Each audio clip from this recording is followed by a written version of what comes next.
The artificial thing is nuts. Like just the other day on IRL, I was talking about how we brought up the video of the robot with the human brain that they're trying to put inside of it. You're right. And like that might be a fake video. Like I think it's actually a fruit someone put in it, you know, to get that image. Mm.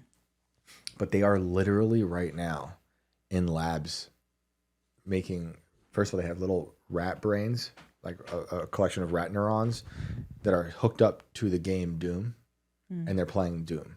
Rat brains are in a lab playing Doom. There are rat brains in another lab flying fighter jets in a simulation. There are miniature human brains that we've grown in labs put inside of spider drones right now. They're called organoids, and they're typically made, as far as we know, taken from fetal tissue. So someone's fetal tissue is then used in a lab to create these little mini brains. And there are companies using a lot of these organoids to power their computers because they think it's better and more, I think, more green. It's organic. Uh-oh. It's organic. What'd you pull up? Organoids. Organoids. An organoid is a miniaturized and simplified version of an organ produced in vitro in 3 dimensions that mimics the key functional, structural, and biological complexity of the organ. Can you actually try to find the rat brain thing? Because like I think there's video of them playing in Doom. Like, why did they have to pick Doom? Why did they, like that? Just sounds apocalyptic. Make them play Doom. What? I mean, let's think. On YouTube, I'm sure there's something. Well, I have an article. I used to love playing Doom. It's a great game. Back in the day. In fairness, it was a great game. Great game. Why that particular? Why aren't they game playing was Carmen chosen? Sandiego? Why didn't Grand Theft Auto 6 and see it, see what they do? They're trying to create getting Doom running on things is a favorite pastime of the tech inclined. With its what is that? ID's classic title now available on anything from. Wait, what am I reading? I don't know. Something is this AI written? Did a rat brain write this? I mean, what PC gamer? So the headline is Mad Scientist YouTuber is growing a rat brain and teaching it to play Doom. If a YouTuber's doing this, I guarantee you, they've already got someone out in the world who's a rat brain clone hybrid. This might be a video. Oh yeah. Oh, this is something different. Is it? But play it. This is actual. This is Rats in Doom. Rats and Doom. That's the name for the episode, by the way. That's the name for the episode. Rats and Doom. Oh, I hate YouTube. I mean, I love YouTube. Why did they put like a Seinfeld inspired bass track? It was probably free. This thing looks like a mini Hadron Collider. Yo, that's a whole other problem. I guarantee you people have mini Hadron Colliders right now. Oh, yeah. What is happening? Where's the rat? Is there a rat in that sphere? No, what is this? Oh, God. Okay, so he's licking... Why is this happening?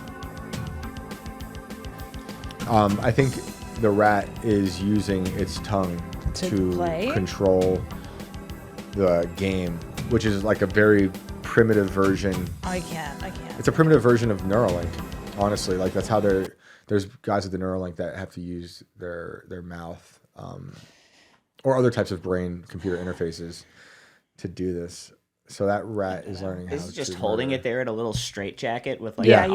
Wow. Yeah. Yep. Awful. Yep. It's I'm like just going to write down Orange. Rat Brains and Doom. Rat Brains and Doom. Yeah. The greatest title we've had, I think, in the history of the show. That's also my new band name. That is insane. But like this whole experimentation on the animal stuff is actually coming to an end in some ways, but I'm sure it's not in others. Like last week, Trump signed an executive order to end gain-of-function research. And I think hopefully some of that is related to the beagle research that Fauci was doing. You know, Fauci was just mutilating beagles for a long time. We've known this for a few years. Well, at least I've known this for a few years. But I'm hoping they put that to an end. Elon has what he calls I think he calls it Monkey Disneyland, where they do all the Neuralink testing, and a lot of those monkeys die. Like their brains explode out of their heads. That doesn't sound like Disneyland. It does not sound like Disneyland. Maybe on a bad day. But like that is insane to me. Maybe that's why Disney's overpriced now. Because your brain might explode. Yeah. I could afford Monkey Disneyland these days. Yeah. But not real Disneyland. But yeah, he's had a lot of issues. Like a lot of pigs have died with the Neuralink situation. I think their brain keeps rejecting it. You know, he's had success with a few of these 3 men that we know of who are paraplegics and have it. And that's why I'm saying like that rat is like a very primitive version of what they're doing because they're stuck in one place because they're paraplegic. And I think, well, one guy's not his mouth. It's actually hooked up obviously to their neurons. And so through their neurons, they're controlling the computer, which is more like the actual rat neurons in a test tube in a laboratory controlling a fighter jet. It's insane stuff. So with the transgression of this, I'm already looking ahead at the ultimate goal for this, and you guys have seen the movie RoboCop. Mm-hmm. Oh yeah, love RoboCop. The thing takes over, right? Is that he dies, and they keep his brain alive, and they put him into a cyborg body. Yep. Right? Okay. And he's still him, and he goes on continuing his police work. Mm-hmm. Mm-hmm. And as torturous as it sounds, they basically found a way to give that man immortality as long as his brain didn't decompose in any way, shape, or form. Yep. So essentially finding a way to preserve a brain, mm-hmm. attach it to a functioning body, mm-hmm. and have that be lasting is base definition of creating immortality. Yeah, which is the dream of transhumanists. And playing God. Right? So like Ray Kurzweil, we've talked a lot about on this show, his dream forever is how he can become immortal by uploading his consciousness onto a computer. And he has like a very primitive version of his father, I think, uploaded. So he has like a computer who's speaking like his father's consciousness, and he holds conversations with it, like we might today with Grok or something. But he's been doing that for years, right? And that's what these people legitimately want, is to play God. Like I'm talking about the AI overlords. We can get into that in a minute. All these people from Silicon Valley, a lot of these tech guys, these venture capitalist types, they're all of them into transhumanism.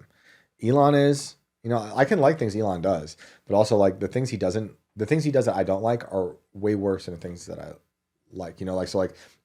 I like him. I don't like him for a lot more reasons. I can appreciate Twitter. I think it's fun now, although it has a lot of issues.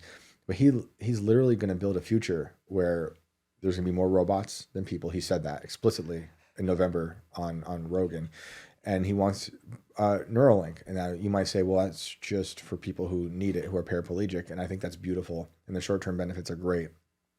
But much like the smartphone, there will be a world in which you will not be accepted or a part of modern society unless you have a Neuralink, just like an iPhone or Android. You'll just be out. You'll be Amish basically without Neuralink. It's going to be hooked up to your Twitter. It's going to be hooked up to your banking, and you're going to be left out. And it will just be part of like the normal routine of your day.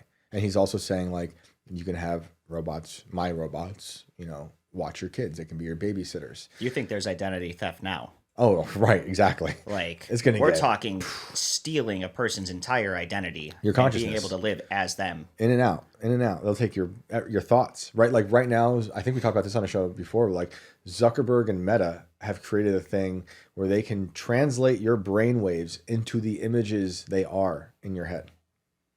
They're literally doing that right now. and then that's terrifying. Like just a few weeks ago, there was a whistleblower from Facebook who I believe she was testifying before the Senate. Could be wrong. Might have been the House. But she said that, Facebook is, we know Facebook is dirty, but what they do, something that really scared me is if, say, like a 16-year-old girl deletes a selfie off of Facebook, the AI they have there immediately will send that information to advertisers because they think she must be sad if she didn't like that selfie to some degree. So advertisers know people are more inclined to buy stuff when you don't feel good about yourself.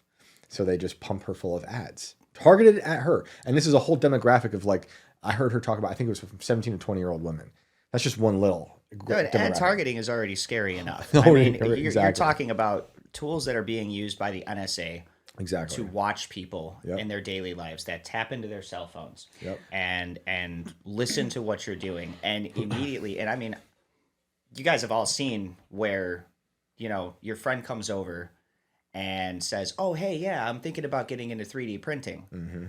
and you're like, yeah, cool. And you look at your phone and it's already showing you ads for 3D printers. Yep. Like this is scary. They're listening, guys. So imagine when they can do all that, plus with a thing in your brain, plus with being able to translate what the wavelengths are saying, or what they're like, interpreting just brain patterns into the images they are. There's nowhere to run. They're going to know your thoughts before you do. Yes. And they're going to be broadcasted. Well, it's great. They're going to give you your thoughts.